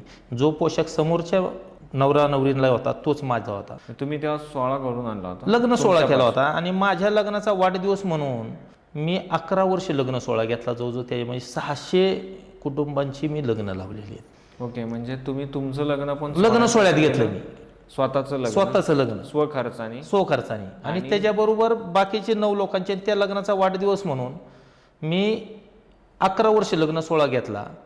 आणि तो कोविडच्या आधी, कोविडमुळे तो थांबला गेला. आणि खूप चांगला लग्न सोहळा घ्यायचो. त्या लग्न सोहळ्यामध्ये स्त्री पुरून हत्या न करण्याची शपथ त्या जोडप्यांना द्यायचो. त्या जोडप्याला एक आंब्याचं रोप द्यायचो, हे लावा, हे वाढवा आणि ह्याचा आलेले आंबे कधीतरी आम्हाला आणून द्या. म्हणजे हे इतके चांगले आहे, पण आम्ही त्याची जाहिरात, त्याची प्रसिद्धी. काही रोज माझ्याकडे रुग्ण आहेत, कुणाला अडचण असते, बिल कमी करा. कधी कधी बिल कमी केल्याच्या नंतर तरीसुद्धा पैसे नसतात, मग 10-5 हजार रुपये आपल्या जवळचं पण द्यावं लागतात. मग ह्या गोष्टीची जाहिरात करणं कधी मला शिवलं नाही, की मी पैसे दिले, मी मोठा तुम्हाला मदत केली, मग तुम्ही माझ्यासाठी हे केलं पाहिजे, ते नाही केलं पाहिजे. मी मतं मागताना सुद्धा सांगायचो की तुम्हाला हितनं वाटलं हृदयातनं की ह्या माणसाला मतदान द्यायचे तरच मतदान करा. तुम्ही मला मतदान दिलं म्हणजेच माझून तुमचे संबंध चांगले राहतील असं नाही. मी चांगला आहे त्याहूनही चांगलं काम करण्याचा प्रयत्न करतो आहे. शेवट प्रत्येकाला अधिकार दिला आहे ज्याचं याचं मत मांडायचा. बरोबर. ह्याच्यावरती आपण दुःखी व्हायचं काय कारण नाही. आणि ह्या ज्या काय गोष्टी समाजामध्ये होत असतात, अनेक प्रकारच्या समस्या घेऊन लोक येत असतात. कधी ही समस्या म्हणजे डॉक्टरांच्याकडं फक्त आजाराची समस्या घेऊन जातात, वकिलाकडं भानगडीची समस्या घेऊन जातात, किंवा ज्या समस्या ज्या पोलिसांच्याकडं भानगडीची समस्या, आमच्याकडं भानगडीची येते, आजाराची येते, अजून खूप ज्या कधी तुम्ही ऐकल्या नसतात अशा समस्या येतात. आणि मग त्यातनं शिकायला मिळतं की बघा मग आपण कसं राहायला पाहिजे. आणि मी कायम जगत असताना माझ्यापेक्षा खालच्या माणसाकडं, खालच्या म्हणजे माझ्यापेक्षा ज्याची परिस्थिती नाजूक आहे, तो त्या परिस्थितीमध्ये कसा संघर्ष करून जीवन चांगलं जगतोय आणि आनंदात जगतोय, मग आपण त्याच्याकडे बघून जगलं पाहिजे. आपण टाटा बिर्लाकडं बघून जगणं काही उपयोगाचं आहे का? आपण मग त्याला टिकलो पाहिजे. आपण, माझं म्हणणं असं आहे की आपल्या अंगावली कपडे थाई अशी राहिली पाहिजे, ती फाटली नाही पाहिजेत. हे वेगळे विचार आहेत तुमचे म्हणत आहेत. ही टिकली पाहिजेत, हाई अशी राहिली पाहिजे, ती फाटली नाही पाहिजे. नाही तर लोक फाटकं पण बघितले की काही लोक फाडायला तयार असतात. एका व्यक्तीने मी जिल्हा परिषद सदस्य झाल्याच्या नंतर मला मर्सिडीज आणून दिली गिफ्ट. अरे, मी म्हणलं हे मला आत्ता आणताल, आता देताल, आणि पुढं माझी परिस्थिती नाजूक झाल्याच्या नंतर मला ह्या गाडीत बसायची सवय लागली, मी दुसऱ्या गाडीत बसायचो नाही. मला तुमची जी जुनी आहे ना इनोवा ती मला द्या आणि ही तुम्ही वापरा. म्हणजे ज्या काही गोष्टी आहेत तो आपण निर्माण करायच्या आणि मग त्याचा उपभोग घ्यायचा. एक माझा स्वभाव पहिल्यापासूनच तसा आहे. मी ज्या वेळेला तालमीमध्ये होतो, व्यायाम करत होतो, असं वाटायचं मला की माझ्या अंगावरसुद्धा इंडिया लिहिलेला ट्रॅकसूट टी शर्ट मला मिळालं पाहिजे. पण मी माझ्याबरोबर अनेक इंटरनॅशनल पाहिलं नाही, त्याचं टी शर्ट असायचं, त्यांचं तो ट्रॅकसूट असायचं, पण तो मी नाही घालायचो. की हे मिळवण्यासाठी त्यांनी खूप मेहनत केलेली. बरोबर. आणि त्याचं आपण का घालायचं, मग ते नाही घातला मी कधी. पण मला खूप अपेक्षा असायची की मी पण ही एक दिवस घालल, पण ते नाहीच जुळलं. तुम्हाला नियतीला दुसऱ्या मार्गाला घेऊन यायचं होतं, तुम्हाला देशसेवा वेगळ्या पद्धतीने करायची होती असं म्हणू शकतो आपण. त्यासाठी हा मिलिटरीमध्ये पण प्रयत्न केले होते, मिलिटरीत जाण्याचे प्रयत्न केले होते, परंतु काही गोष्टीमुळं मी राहिलो नाही. तर मी मिलिटरीमध्ये सुद्धा 1.5 वर्ष जाऊन आलो. ओके. आता मला एक सांगा, बोरवेलला मुळशी तसा बाग बघितला तर पर्यटन आणि सौंदर्याने नटलेला बाग आहे, खूप छान. आणि आपल्या इथली जी लोक आहेत तरी पण त्यांना पाहिजे तसा नोकऱ्या किंवा उद्योगधंद्यांना वाव मिळत नाही, त्यांना पुणे मुंबईला जावं लागतं. त्यासाठी तुम्ही कसं बघता की या गोष्टीकडे? बघा, हे ज्या भागाचा विकास आहे तो 3 गोष्टीवर अवलंबून आहे. एक तिथला उद्योग, दुसरं तिथली शेती आणि तिसरं तिथलं लोकप्रतिनिधी. ह्या तिघांचे जर सांगड जुळले आणि इच्छाशक्ती की मला हे करून दाखवायचं आहे, मला हे करायचं आहे, म्हणजे आम्ही ह्या बोर तालुक्यामध्ये जन्माला आलो, आम्ही आमचं भाग्य समजतो. आम्हाला ऊन, वारा, पाऊस, थंडी हे सगळं समांतर आहे. आम्हाला ऊन ज्यादा नाही, आम्हाला लय पाऊस ज्यादा नाही. आम्ही बघतो काही ठिकाणी जर पाऊस पडला तर वाहून जाते, आमच्याकडे तसं होत नाही. थंडी पडली तर काही ठिकाणी थंडीने माणसं मारतात, आमच्याकडे तेवढी थंडी पडत नाही. उन्हाळा इतका की गरमीने माणसं मारतात, आमच्या इकडे तेवढी गरमी नाही. म्हणजे सगळे ऋतू आमच्याकडं सारखे आहेत. आणि गड कोट किल्ले छत्रपती शिवाजी महाराजांनी त्या काळात आमचा हा भाग निवडला. रायरेश्वर, तोरणा, राजगड, पाणी मुबलक आम्हाला आहे, सगळ्या गोष्टी आहेत. समृद्ध आहे तो. इच्छाशक्ती पाहिजे. अहो, आमची माती इतकी पवित्र आहे ना, जर तुम्ही एखाद्या चांगल्या कामाला जर सकाळी निघाला ना तर ती माती आहे ना जमिनीवली उचलून कपाळाला लावीन निघून तुम्हाला अपयश येणार नाही. परंतु का असं ठेवलं, का भकास करून टाकलं, काय साध्य केलं ह्याच्यातनं हे आजपर्यंत काही कळालं नाही. खूप काय करण्याजोगं आहे.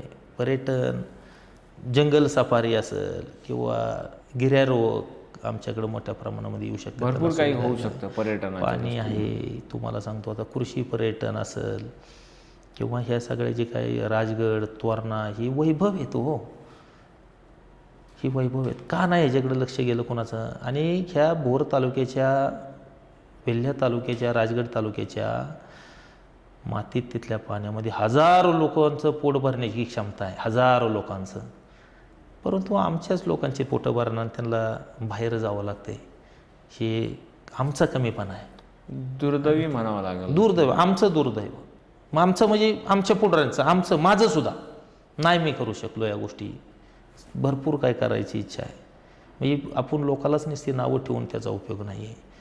मला पण काय करता आलं नाही, मी 10 वर्ष राजकारणामध्ये आहे. परंतु आहे ना, करायची इच्छा आहे, पण ती संधी मिळत नाही. आणि मग लोकांना असं वाटतं की कुलदीप कोंडेला फक्त त्याच्या स्वतःसाठी आमदार व्हायचं आहे.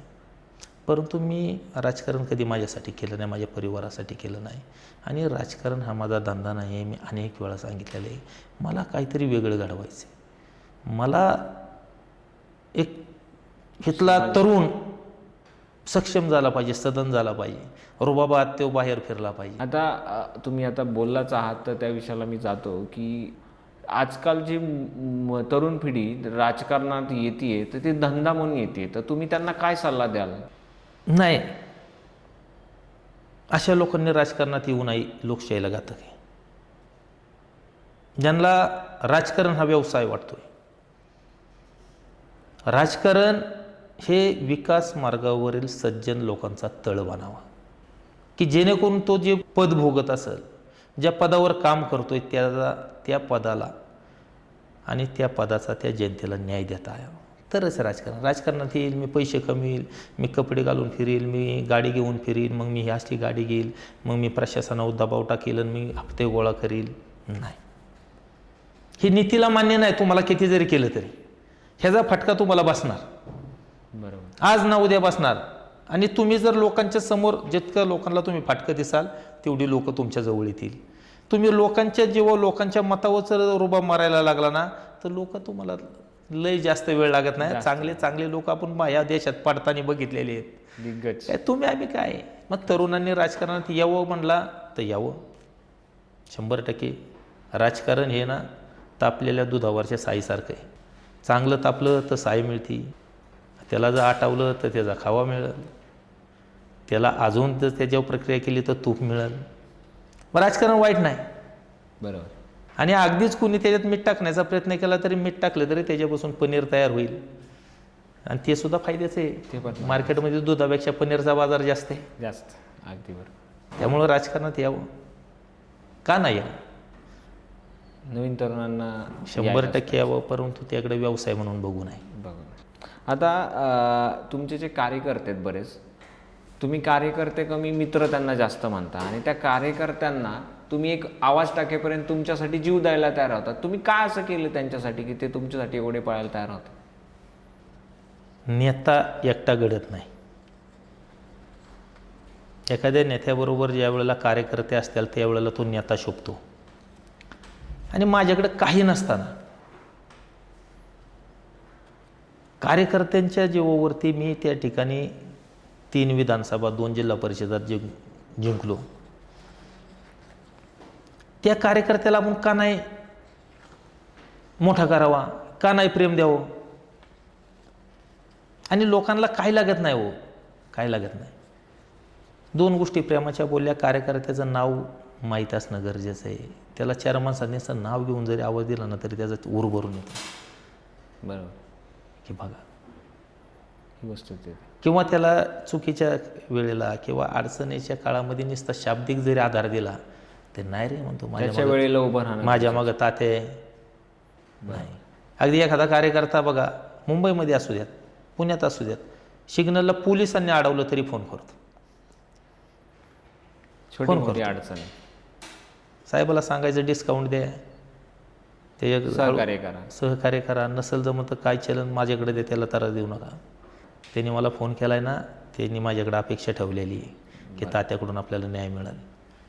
माझा नंबर साहेब तुम्ही घ्या, मला डायरेक्ट फोन करा, चलन पाठवा. नाही ते त्रास होऊन देत, कार्यकर्त्याला नाही त्रास झाला पाहिजे. त्याच्या जीवावर आपण आहे, आपल्यामुळं तो नाही, त्याच्यामुळं आपण आहे. अगदी बरोबर. म्हणून कार्यकर्ते जवळ आहेत. आता बऱ्याचदा असं लोकांच्यातून म्हणलं जातं किंवा विरोधकांकडून तुमच्यावर टीका होते की तात्या इलेक्शन आलं की सक्रिय होतात आणि बाकी वेळेस गायब असतात. मी 12 महिने 24 तास सक्रिय असतो. आता तुम्ही विचार करा ना, मी 10 साली ग्रामपंचायतीला सदस्य उपसरपंच झालो. 10च्या नंतर मी 12ला जिल्हा परिषद लढलो.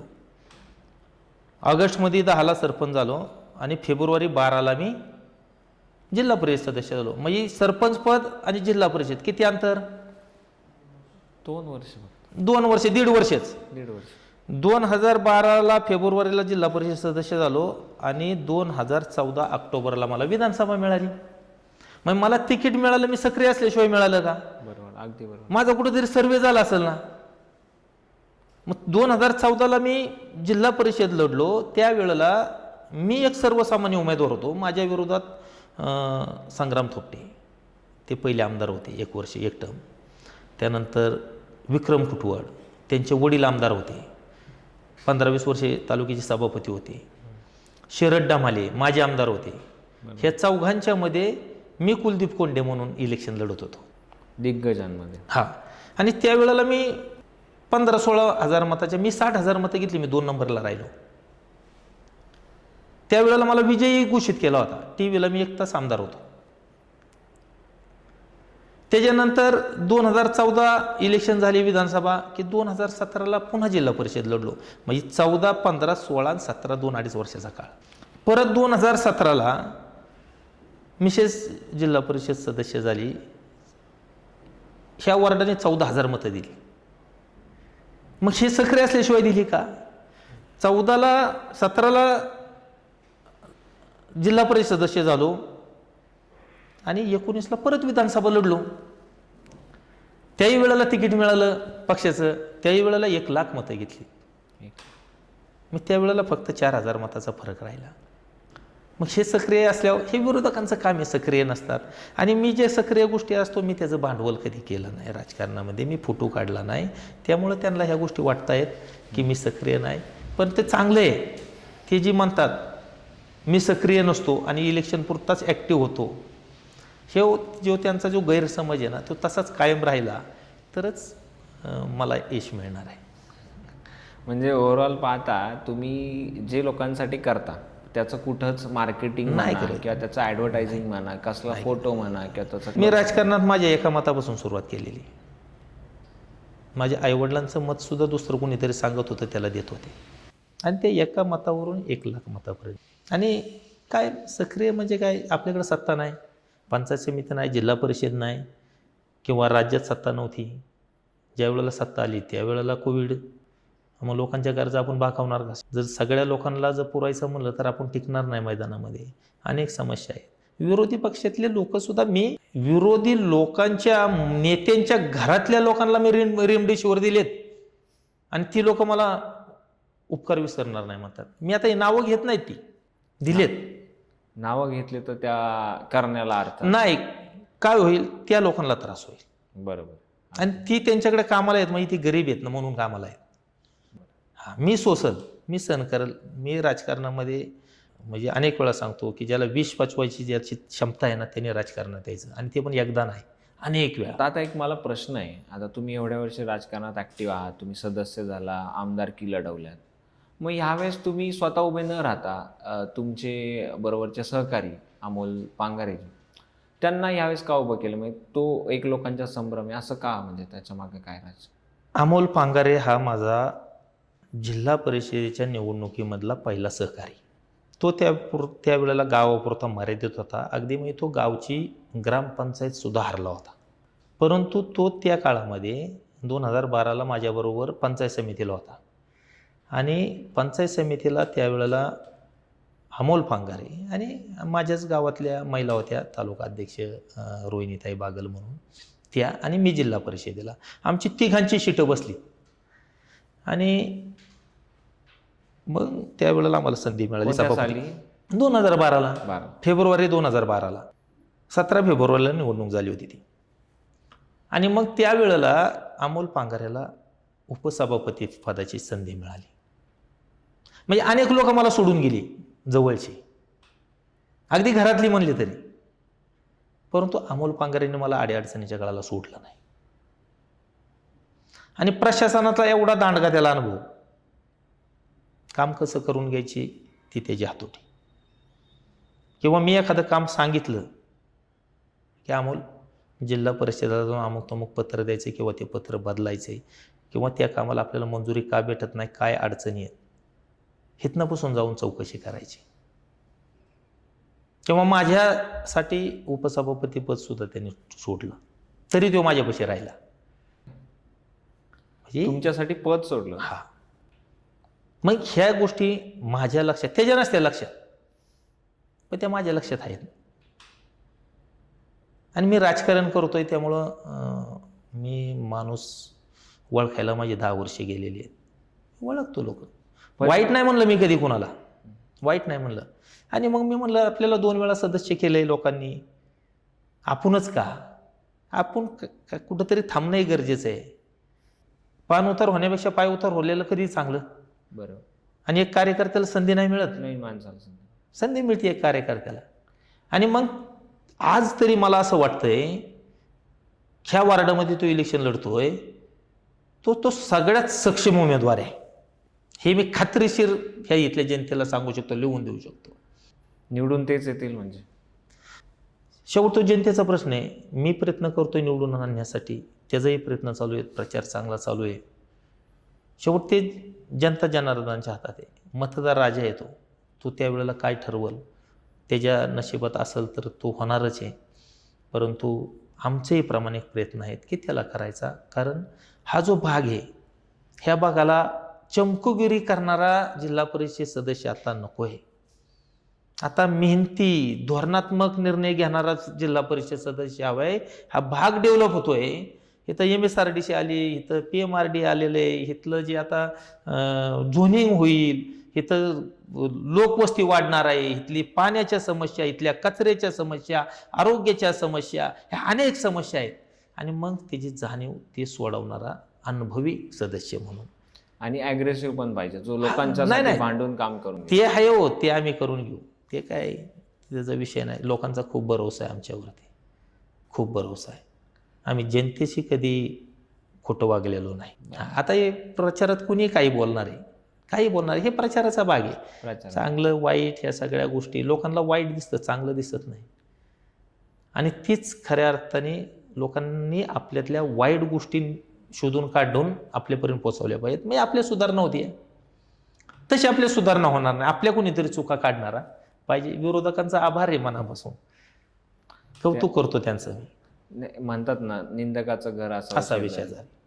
त्यातून मला एक सांगा, जर तुम्हाला अशी एक दिवसाची सुपर पॉवर दिली, त्यात तुम्ही जनतेसाठी किंवा लोकहितासाठी काय कराल वेगळं? सुपर पॉवर आहे तुमच्याकडे, म्हणजे तुम्ही तुमच्या हिशोबाने काही करू शकता.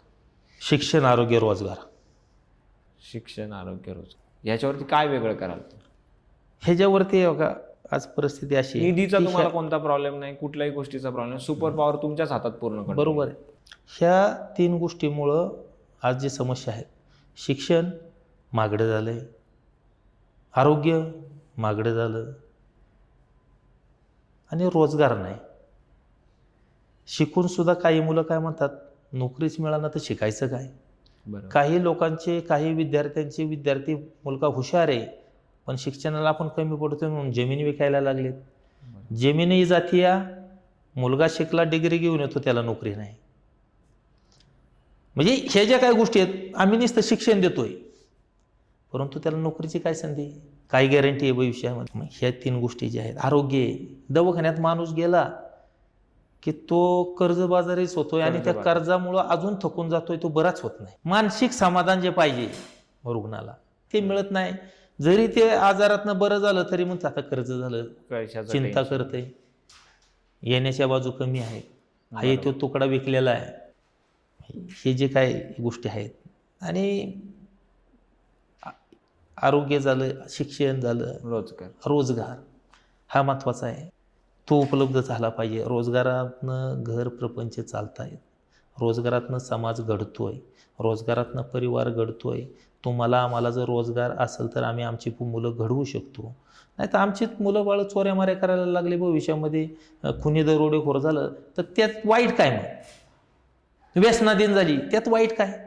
मग हे शिक्षण हे संस्कार देतं, रोजगार त्यांना प्रेरणा देतोय. बरोबर. आणि आरोग्य चांगलं जर असेल तर ह्या सगळ्या गोष्टी करता येतात.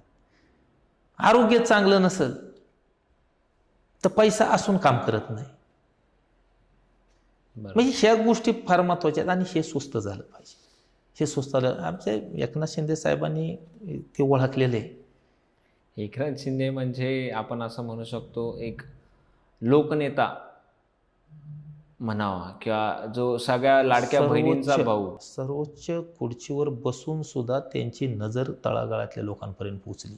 असा मुख्यमंत्री परत होणे नाही. कुणी किती काय म्हणूयात, बरोबर, कुणी किती काय म्हणूयात, कुणी किती हुशार असू द्यात, पण गोरगरिबासाठी, सामान्यांसाठी एकनाथ शिंदे. तुम्ही एक सांगा, जर समजा आपल्याला पुढच्या 5 वर्षात तुमच्या जिल्हा परिषद गटाचा जो तुम्ही उमेदवार उभे केले त्यांचा आणि भोरवेलना मुळशीचा चेहरा मोहरा बदलायचा असेल तर काय केलं पाहिजे? हे तर रोजगाराच्या संधी निर्माण करून दिल्या पाहिजे, इथली शेती सक्षम केली पाहिजे. आणि म्हणजे इथलीच शेती नाही, मी ह्या तुमच्या चॅनलच्या माध्यमातून सांगू इच्छितो, जर शेतीमध्ये, कृषीमध्ये जर क्रांती आणली आणि नवीन धोरण तरुणांना त्याच्याकडं जर आकर्षित केलं, नवीन सुविधा, टेक्नॉलॉजी नवीन दिल्या, तर आपल्या ह्या देशातला बेरोजगारीचा जो प्रश्न आहे तो संपून जाईल. तरुण वर्ग शेतीकडे वळायलाच मागाना. शेतकऱ्याची मुलगी म्हणायला लागली, शेतकऱ्याचा मुलगासंग लग्न नको आहे, पुण्यात नोकरीला पाहिजे, मुंबईला नोकरीला पाहिजे, काही असू द्यात, पण तो शेताकडे नको आहे. त्यातनं उत्पन्नच नाही ना. बरोबर, उत्पन्नच नाही. आज आमचा कांदा बघा, तुम्हाला सांगतो 12-13 रुपये त्याला उत्पादन खर्च 1 किलोला, आणि तो जर 7-8 रुपयाने विकला तर शेतकरी फायद्यात येईल का तोट्यात येईल? तोट्यात. मग हे धोरण कुणी ठरवलं पाहिजे? किमान उत्पन्न झालंय तो तर तोटा निघाला पाहिजे भरून. अगदी बरोबर.